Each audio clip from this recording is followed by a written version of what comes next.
ईसा मसीह कौन है? अल्लाह की नाजिल करदा आखिरी किताब कुरान क्या कहता है? बच्चे ने कहा कि मैं अल्लाह का बंदा हूँ। उसने मुझे किताब दी है और नबी बनाया है, और मैं जहाँ हूँ, जिस हाल में हूँ, उसने मुझे साहिब बरकत बनाया है। और जब तक जिंदा हूँ, मुझको नमाज और ज़कात अदा करने का हुक्म दिया है, और मुझे अपनी माँ का हक अदा करने वाला बनाया है, और सरकश व बदबख्त नहीं बनाया है। और जिस दिन मैं पैदा हुआ, जिस दिन मैं मरूंगा, और जिस दिन जिंदा करके उठाया जाऊंगा, मुझ पर सलाम है। ये मरियम के बेटे ईसा है। ये सच्ची बात है कि जिसमें लोग शक करते हैं।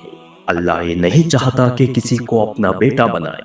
वो पाक है। जब किसी चीज का इरादा करता है तो उसको यही कहता है कि हो जा, वो हो जाती है।